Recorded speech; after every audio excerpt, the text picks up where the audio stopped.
Hi, Dr. Jen. I am so excited to have you on the Homebody podcast. Thank you so much for having me. I'm very excited to have our chat today. My absolute pleasure. I wanted to bring you in because obviously, like we were chatting about before, perfectionism is your jam. So I'm really curious as to how you define perfectionism and what, at its core, would you say are the characteristics in someone's daily life that it would show up as?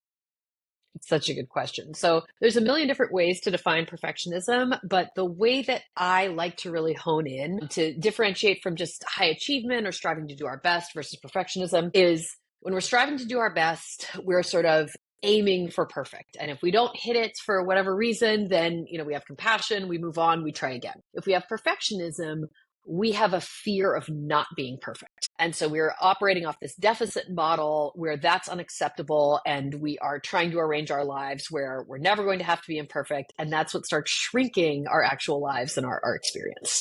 Yeah.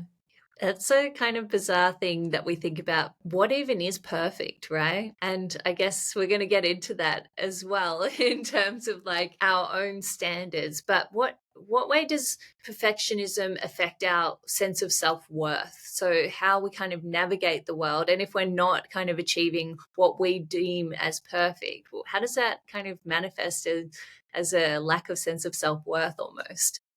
Absolutely. Well, if we become a bit obsessional about being perfect, we are taking the definition of perfect almost always from outside of ourselves.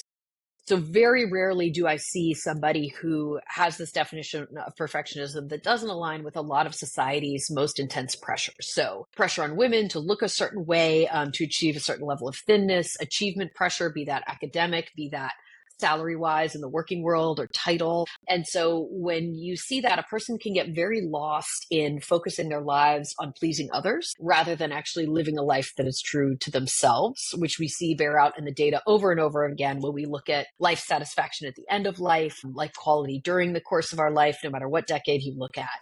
So that's where we really see sense of self kind of fall apart a little bit. Yeah. And I guess when this becomes so integrated into our sense of self, even recognizing it as perfectionism can be difficult at times, I would imagine.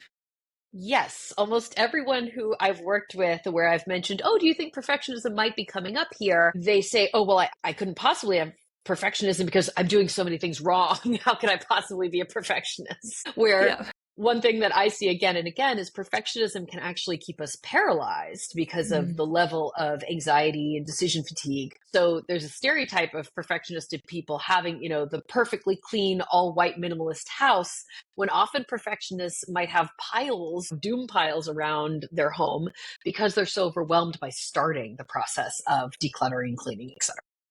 I like that term, doom piles. Yes, you know When what you I'm think, talking about. yeah, it's like my washing at the moment. And I just choose to avoid it because I'm like, I can't tackle this. Yes. In like, I think you're right. Like when I think of someone who has like perfectionist tendencies, we often look at people that are potentially like high achievers or real kind of go-getters, kind of that external picture of success. In Yes. your line of work, what is that kind of split that you see between maybe people who are in that high achieving kind of bracket or those who are kind of paralyzed by even getting started for fear of failure? Absolutely. So I often see it coexist. So with most folks, the problem with perfectionism is they feel the need to be perfect across every single vector of their life. And then you see where they can achieve that, especially you'll see it in academics or in their work world. That, from the outside, the untrained eye, their life will look absolutely perfect. They can even look like the perfect parent. Their kids are dressed perfectly and they go to just the right school and they do all the right activities, etc. But then you ask, oh, how is your own relationship with yourself? How's your own romantic relationship? How, do you rest and all these things? And they feel deeply uncomfortable sitting with their own emotions, connecting with others. They feel they can't be vulnerable. They cannot sit down. They cannot rest. So you can see it co-occur in kind of odd ways. Yeah, absolutely. And I feel like that being able to sit still and just be with yourself for even just a moment is probably like the fastest indicator as to whether someone Yes. is maybe feeling a little dysregulated or not attending to certain needs or not looking at some of the things that may be the driving force behind their actions and behaviors. So I love that you kind of brought that up. I think like for a lot of people, like perfectionism is really individualized, but what are some of the most common triggers that you see kind of amplify perfectionist tendencies? Yes. So the biggest one is sort of competition, not traditional, competition in sports, but when you find yourself constantly checking on the person next to you. So is that person packing their kids' lunch in a healthier, more organic way than I am? Is this coworker getting promoted faster than I am, even though they were hired after me? It's sort of that constant attunement to others and what's the scoreboard, how am I kind of ranking compared to everybody else, which anything, even perfectionism, anything can be healthy in a certain dose. But when that starts really taking over from the forefront of our lives, we start losing energy, we start losing peace of mind, we start losing living in the moment because can become overwrought with the competitive side of our brain. Yeah, where do you think that comes from, that Oh, I competitive? can tell you exactly where that comes from. I would love to talk about that. This isn't, for anybody recognizing some of these behaviors in themselves, this is a very normative thing that our brain was actually designed to do. If we think of it from an evolutionary psychology standpoint, back when we were cave people running around hunting and gathering, we needed to look to others to gain information about our world and survival. If the cave woman next to me, went out to gather berries, found this wonderful berry bush, came back with them, told me about them, I would look to see, oh, she ate those berries. Is she totally fine and she fed them to her kids? It's great. Or did they all die from those berries? Like that, the competition thing is born out of a survival instinct to compare our behaviors to others to see what is safe. It's the same reason we have rubbernecking when you pass a car accident. What we're actually doing from an evolutionary perspective is our brain is gathering data. How did that person crash? If they're in a red Ferrari and I'm in my mom car, I'm not worried that I'm going to do the same thing that they did.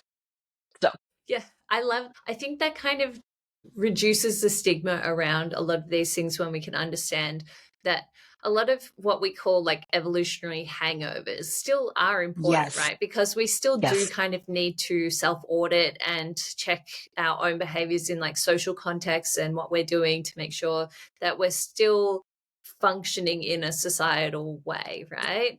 And Yeah, so I kind of dislike the term like hangover because I think they're still functional in today's society. But on a more like systemic level of like family systems, do you see certain like trigger points of like increasing that for sure. competitiveness or competition, whether that's from parents or between siblings as well? Absolutely. So you see more perfectionism, and I talk about this a lot for the etiology, so where perfectionism comes from in my course, but where you see it is often you have kind of two branches. One is if you come from families where there is a lack of stability. So it might be that the family is dealing with financial stress. It might be that the family is dealing with divorce. It might be that the family has a very high needs child, and then the other children sort of feel like they need to not have needs in order to accommodate that child. All of those situations, you kind of think of the parents fighting, and then the future perfectionist child comes home with the A on their spelling test to distract from this family dynamic. So you can see it in areas where there's a lack of stability. Then you can also see it in families where there is more emotional muting, sort of overregulation, and restriction of emotional expression, where many of my perfectionist folks will say, oh, well, I was never told to be perfect. I was never told I needed to get an A. However, they grew up in these families where culturally it was expected within the family that you just would do the absolute best under any and all circumstances. So much so that I asked them, well, what would happen if you got a B, or even, as we're in the working world, a metaphorical B? And they say, well, that's just not an option. What are you talking about? Yeah. And I'm sure there'd be like a lot of fear around the repercussions, even if they weren't explicit, right? Like if Yes. the expectation in the family is that you achieve a certain level or else, but you don't Yes. know what the or else is, and that's never explicit, then yeah, it's definitely that fear-based state that you're operating in order to, I guess, survive within that uncertainty that is existing in your life as well. If you were someone who is, and is this something that you have experienced yourself? Is this why you're so interested in it? So it is something that I have experienced and outgrown, which is a beautiful thing.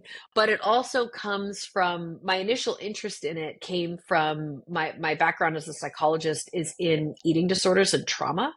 and where you see perfectionism and eating disorders, obviously, and then really you see perfectionism as an outgrowth of trauma, as a protective factor that people, it's a coping skill that people turn to hopefully prevent anything else destabilizing happening. Yeah. Isn't that crazy? Like Yeah. we're so adaptive as human beings that we can literally create an armor for ourselves in order to Yes. mitigate consequences. And I think we fundamentally forget that, and we can become very non compassionate towards ourselves because we Yes. think, oh, there's something wrong with me because I'm doing this set of behaviors or not achieving my goals or not able to reach the standards that I want. But really, you're doing perfectly in protecting yourself from potential consequences that you perceive. So I think when we can flip it around and really understand like the root causes of these, as well as the evolutionary perspective, as well as the emotional side of it, as well as the protective side of it, it really helps you make sense in the world, and it doesn't make you feel like you're an outsider or a weirdo for going through these types of experiences, which I'm That sure you see like all the time. So it's super common. What would you say would be some of the first steps for someone to kind of just begin shifting some of those perfectionist tendencies that you might see commonly? Absolutely. So it dovetails really well with all the things you were just talking about. Perfectionism is born out of a desire to be loved, to be accepted, and to be in a state of safety.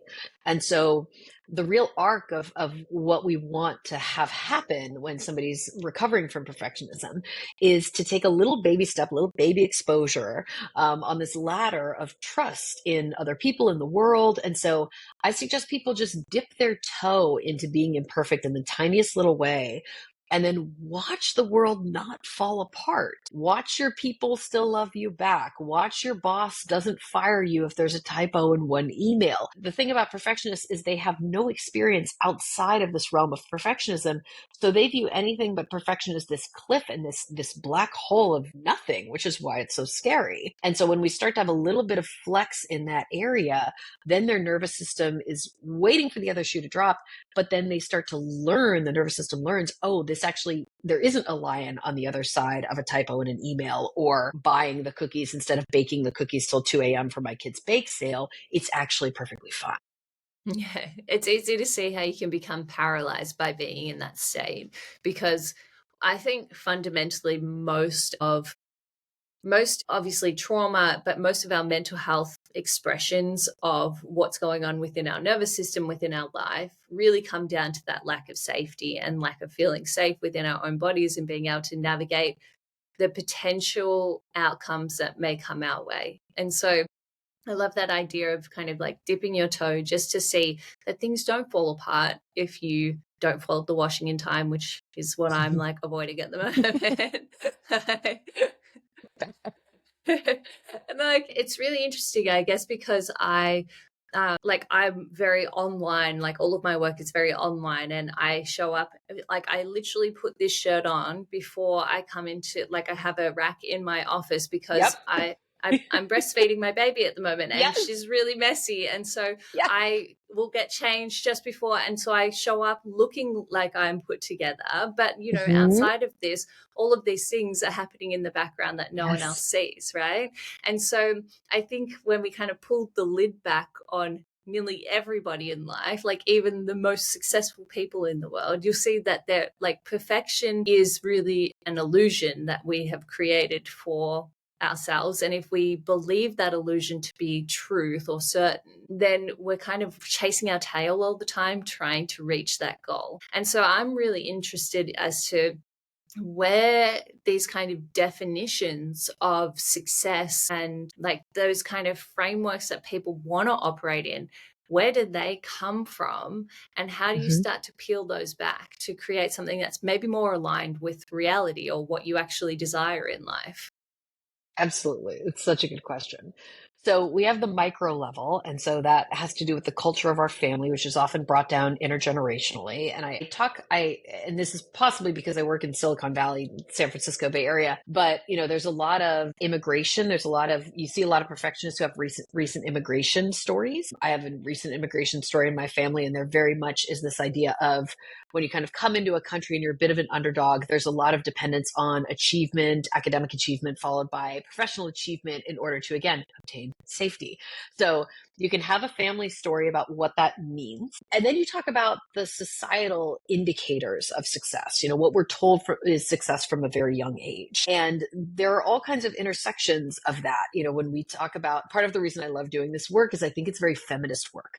When we talk about the messages that women are given about what success looks like, and when we're talking about the impossible standards that women are given to both parent as if we don't work, to work as if we don't parent, etc. I love the vision, and I have the same rack of clothes that's separate from all my other clothes as someone who's also breastfeeding. But it's, to look at how all of this is demanded about women. And we're supposed to be, we call this at Stanford, we call it the Stanford duck.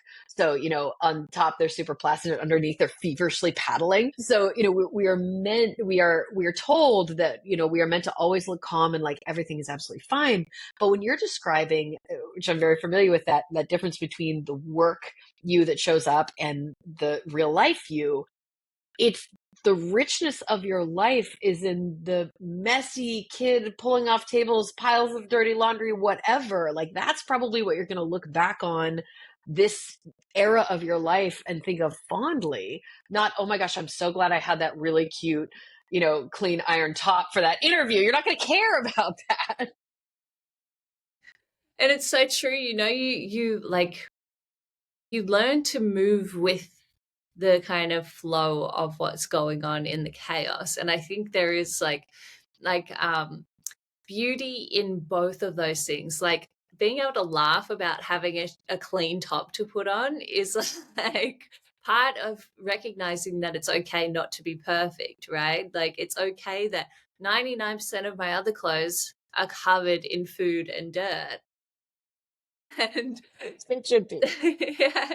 And there is beauty in kind of seeing that duality of life and not having to nail everything all of the time. Like, I think I'm actually really curious as to whether you think that some people are more immune to perfectionist tendencies than others, because I feel like my whole life I've maybe operated in a way that I've had those pressures, like to get certain grades or to look a certain way, to do certain things.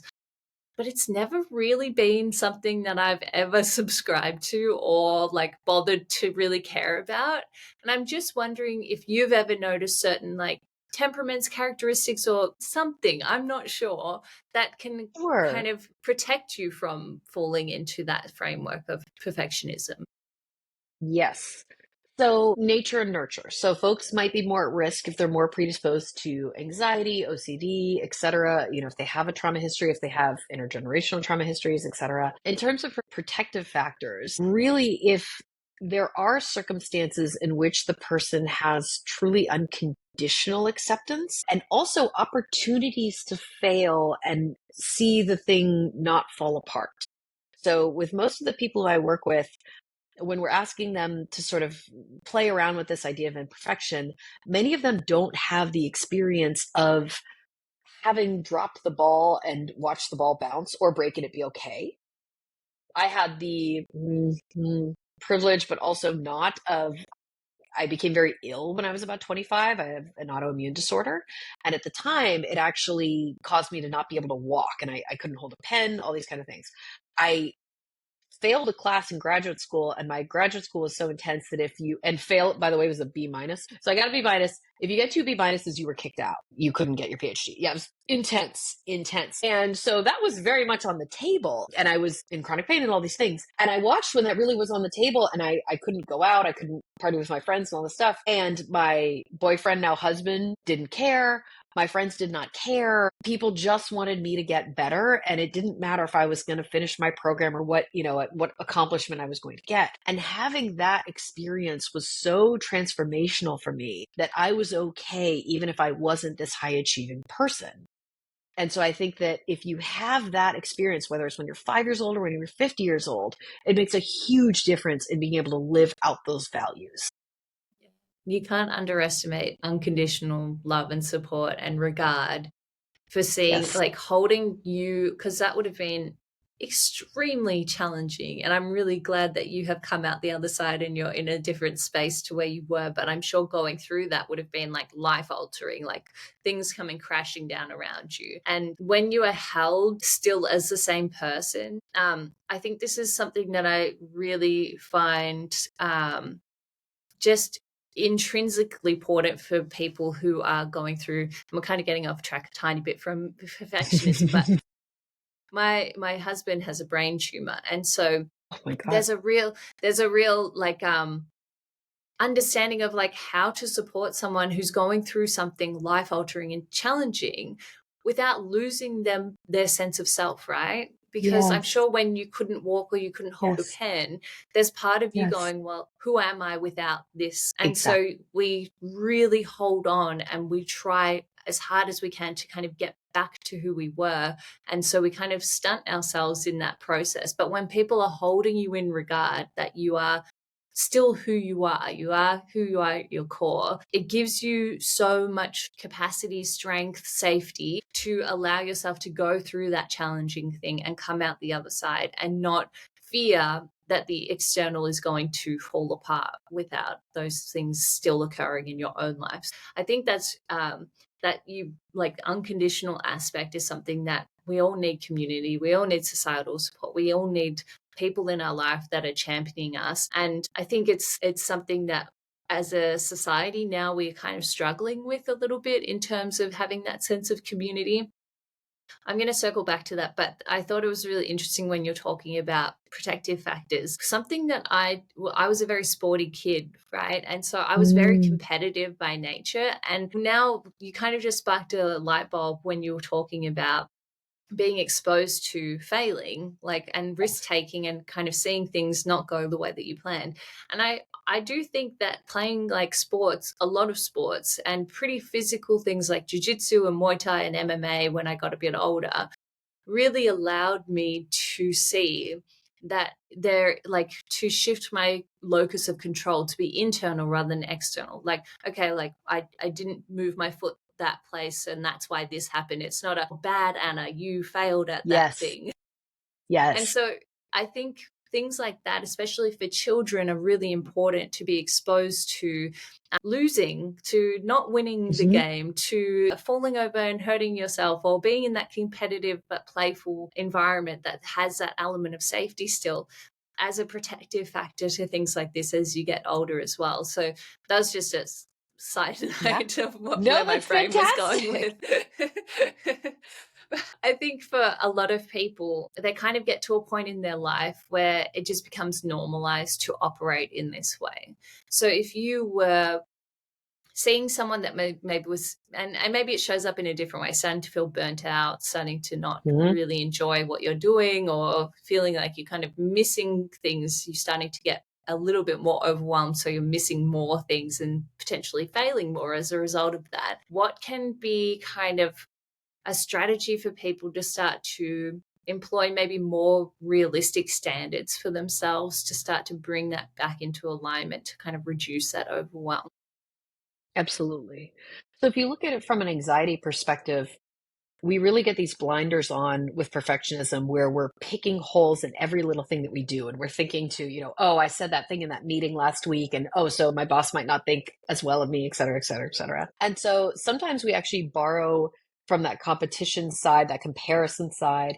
And I actually ask people, when they're in a meeting to see, oh, does somebody else share things before the idea is perfect?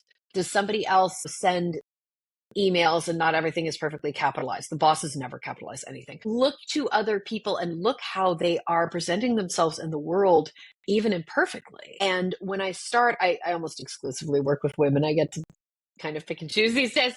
But, especially for women, we feel all of this pressure to have this perfectly formed idea all the way from inception to production in order to share something in a meeting. And when I start to have them practice seeing other people share imperfect ideas and then to do it themselves, their careers launch so much faster. They, like, every single person I've met with has almost immediately gotten promoted. I've seen salaries double very quickly. Like, all of these things happen when they start to give themselves a voice. And so looking outside of yourself to how other people are interacting with the world can sometimes give us, a bit of a different yardstick for what is okay and what isn't outside of the perfectionistic realm.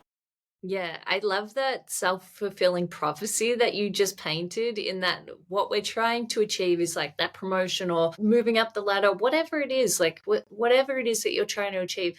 But in trying to maintain perfection, we don't achieve that standard. And I guess is that almost like a psychological thing because we want to stay in that cycle of like fear, essentially trying to strive for the perfect thing and not getting it, and then when you start to do things imperfectly, it catapults you into the successes that you have always desired, but maybe were actually fearful of achieving and keeping yourself from. Yes, and it can be very scary, to level up because if we know we can be perfect or very close to perfect here, why would we want to go up here when we know it's going to be a stretch, when we know we won't be able to do everything perfectly? This is what working motherhood is. You have to Yeah. be willing to go up here and Yeah. do things perfectly or you don't have a shot. You'll never survive. But you do see that over and over again, which is why it sounds unrelated. But one of my favorite things to do with clients is they're struggling at work, they're burnt out, they don't feel like they can share themselves authentically, and so I send them to like a pottery class, or I send them to some skill thing. I sent them like paragliding. I send them to do something they've never done before that they're not going to do well. Yeah. And it's magical because it gives them an exposure in this area that's totally unrelated to work, where they can make mistakes and they can remember what it's like to have a bit of a beginner's mind and Mm. interact with the world with that level of creativity. And then they start to realize, like, if I can bring this mindset into my work life, just doors open and their creativity flourishes in a really beautiful. Yeah, I think you kind of another light bulb that came on.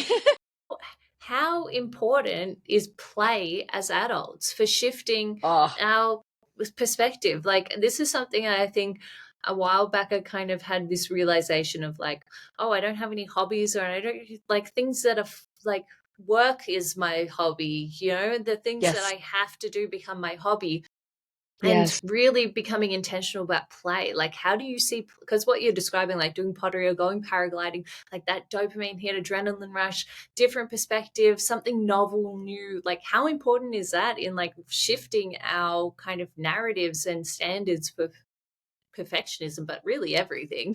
Yes. I mean, I something that breaks my heart is that when you're stuck in this cycle of perfectionism, people feel like they can't spend their time doing anything that is not productive. And that just breaks my heart into a million pieces. And so, one of the things we talk about learning is that just being, just doing, just existing in the moment and enjoying the moment is a valuable sense of time. So many times I have worked with people who have hit all the goals of their career 10 times over, could have retired 10 times over, but are stuck in this ongoing cycle where they can't stop working because that is all they allow themselves to do. And so, irrespective of whether it makes you more creative at work, it will make you more creative and more successful at work. But irrespective of that, we need to make time for things that serve no other purpose than that they give us joy. And Mm. perfectionism robs people of that. And I just, keeps me up at night. Absolutely. And I think play offers something really unique to humans in that if we think of like perfectionism and it being in that kind of like fear state, right? Our brain is not open to learning in fear Yes. states, right? So we're kind Yes. of operating on muscle memory, the things that we know, and that keeps us pretty small when we're in that state, right? If you're not in an open learning state, then you're not taking in new information. You're learning how to do something a different way. So maybe you are successful the next time. You're just going like, you're just trimming the fat on what you already know, being like, oh, I'm not going to do that. I'm not going to do that. I'm not going to do that because it didn't get the result. But we're not inputting new things. And when you play, you shift yourself into that ventral vagal, parasympathetic, open state in which your brain becomes kind of neuroplastic and able to learn and shift the way in which you're kind of doing things to go like, oh, of course, that's how I should do this thing next time so that I get a different result to what I did previously. And I think that is a very underrated aspect of play, is like, yes, you bringing joy isn't just this fun frivolous thing that we have. It's actually a really functional state for our body and our brain and our nervous system to be in,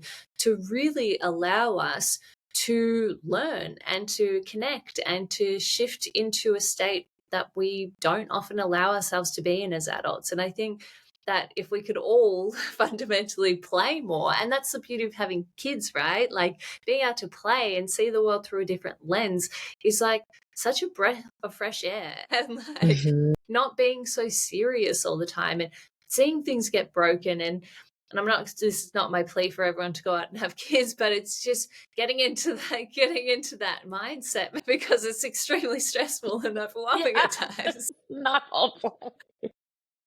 But the moments that you are really present and you shift into that state of play without having to think, I have to play, right? And I think Mhm. for a lot of people, it's like finding what that is. Like, what is that flow state for you? What feels really good without it being work, but is maybe a little bit challenging? And it's the same, like suggesting, like, go and do a pottery class or go do rock climbing or go just do something, even if you think that you're going to hate it. Go and just explore something just to be a beginner, but also just to maybe experience joy, or maybe find something that you hate, like whatever it is. Opening yourself up to that different space is really important, I feel, when it comes to reshaping any sort of narrative or perspective on anything really. But just to kind of like round things off, what practical tools, because you've been a wealth of knowledge so far, what practical tools or resources would you recommend for someone who's ready to kind of embrace this shift in their lifestyle or perspective or way of thinking or doing things? Yes. Sorry, I'm trying to think. So there are these books that are adjacent to it. This is part of the reason I made a course, because people kept asking me for resources and I didn't like any of them. So I just made one. You're allowed to promote your course if that's No, the. no, it's fine. No, it's fine. So the ones that are actually the okay. So my favorite book on this is not about perfectionism per se, but it's a book called 4,000 Weeks. That's by Oliver Berkman, and it's incredible. And so 4,000 weeks is how long the average lifespan is, essentially. And when we think about perfectionism, and when I think about healing perfectionism, I think about getting back time, like time to be oneself, time to enjoy, time to play, time where we're not just spending our time second guessing and focused on what everybody else wants and what, the world told us you should be doing. And so it's a beautiful call to action that really is a motivator of like, this is our shot. There is no dress rehearsal. This is our chance. And I think it's really important to be motivated, because perfectionists don't pop up and they don't say, oh, I developed perfectionism 6 months ago. That generally doesn't happen. This is like a 20-year, 40-year, 60-year battle sometimes. And so I recommend starting with that, or meditation, all these different types of things that can bring us into the moment is the most tangible thing that can get people excited about doing something that's really outside of their comfort zone. And tell us about your course now, because I'm interested. So I made this because everyone was reaching out during COVID, and I was like, I'm sorry, like I don't like all of the Brene Brown books. They're just not like they're not hitting in the way that they should. And so I made this course that has a workbook that you work through, and it talks about all of these different strategies, where these tendencies come from, and then the traps that we get in. So it talks about, in particular, perfectionism and trauma. It talks about perfectionism and parenting, that we can sort of, each time we level up in our life, it can come up in different ways. And sometimes it can feel like whack-a-mole. But when you learn why this is here, and when you learn exercises to dismantle it, it's kind of like if you have a house of cards and there may be all these different issues where it's popping up. But if you pull the card from the bottom, if you pull the card, of perfectionism as it functions, then all of those negative effects can really fall down. And so it's going back up, I think, in late March, early April. And it'll be available for your folks if they want to check it out. It's kind of cool. Amazing. I will Yeah. definitely put all the links for Dr. Jen in the show Yay. notes as well. Definitely check out her program because it sounds incredible. And I appreciate your time and your knowledge and just being here and being present amongst the chaos sometimes. Appreciate you very much. Thank you so much for having me. This was a pleasure.